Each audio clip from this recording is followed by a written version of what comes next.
রোজায় অনেকের বাড়িতে কম বেশি হালিম রান্না হয়, তাই আজ আমি শেয়ার করব হালিম মিক্সের রেসিপি। হেসেল লাভার চ্যানেলে আপনাদের সবাইকে স্বাগত।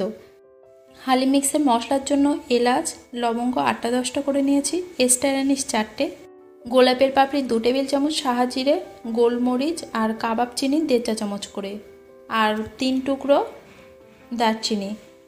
এছাড়াও আমি এখানে কালো যে বড় এলাচগুলো ব্যবহার করেছিলাম। অ্যাকচুয়ালি এটা বানানোর সময় আমার কাছে ছিল না, কিন্তু আমি পরে গুঁড়ো করে এই মশলার সাথে আবারও মিশিয়ে দিয়েছিলাম।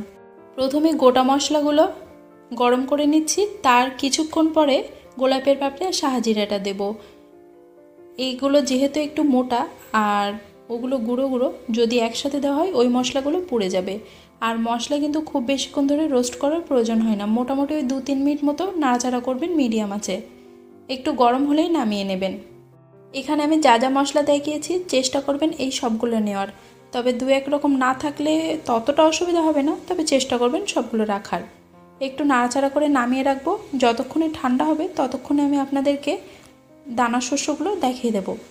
এই হালিম রান্নার সবথেকে মূল উপকরণ হচ্ছে গম, আর যেটা আমাদের হাতের কাছে এখন অ্যাভেলেবেল থাকে না, তাই জন্য আমি গমের পরিবর্তে এখানে ডালিয়াটা ব্যবহার করছি। এটা ব্যবহার করলেও চলবে, আর তাও যদি সম্ভব না হয় আপনারা যখন এটা রান্না হবে তখন গমের আটা একটু গুলে মিশিয়ে দেবেন, একই রকম ব্যাপার ঘটে যাবে। ডালিয়া, মসুর ডাল, কলার ডাল, চানা ডাল, ছোলার ডাল আর গোবিন্দভোগ চাল, আর নেব মুগ ডাল। এই সবগুলো আমি 1/4 কাপ করে নিয়েছি। ডালগুলো আমি 1/4 কাপের একটু উঁচু উঁচু নিয়েছি, আর গোবিন্দভোগ চালটা 1/4 কাপ মতো নিয়েছি। গোবিন্দভোগ চালের পরিবর্তে আপনারা বাসমতি চাল বা যে কোনো অন্য চালও ব্যবহার করতে পারেন। আর মুগ ডালটা আমি হালকা রোস্ট করে নেব, তাহলে এর ফ্লেভারটা বেশ দারুণ হবে। মোটামুটি শুকনো কড়াইতে 5 মিনিট মতো নাড়াচাড়া করে নেবেন। এবার নামিয়ে নেব, ততক্ষণ এবার মশলাটাকে গুঁড়ো করে নেব। মশলা গুঁড়ো করা হয়ে গেলে একটা কন্টেনারের মধ্যে রেখে ঢাকা দিয়ে রাখবেন, না হলে গন্ধটা কিন্তু কমে যাবে। ডালগুলো সব একসাথে আগে ভালোভাবে মিশিয়ে নেবেন, তারপর মিক্সারে দিয়ে গুঁড়ো করবেন। আমি কিন্তু সবগুলো একেবারে মিক্সারে দেইনি, 2বারে গুঁড়ো করে নিয়েছিলাম। আর গুঁড়ো করার সময় খেয়াল রাখবেন যেন দানা দানা থাকে, একদম মিহি করে গুঁড়ো করবেন না।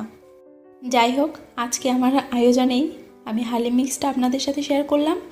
আগামীকাল হালিমের রেসিপিটা শেয়ার করব, আর শেয়ার করার পরে লিঙ্কটা ডেসক্রিপশানে দিয়ে রাখবো। আশা করছি সবাই দেখবেন, আর রেসিপিটা বাড়িতে এই রমজানে অবশ্যই একবার ট্রাই করবেন। খেতে কিন্তু বেশ দুর্দান্ত, কারণ আমি সঠিকভাবে দেখানোর চেষ্টা করেছি। নিশ্চয়ই ভালো লেগেছে, তাই সাবস্ক্রাইব আর ফলো অবশ্যই করবেন, লাইক করবেন, কমেন্ট করবেন।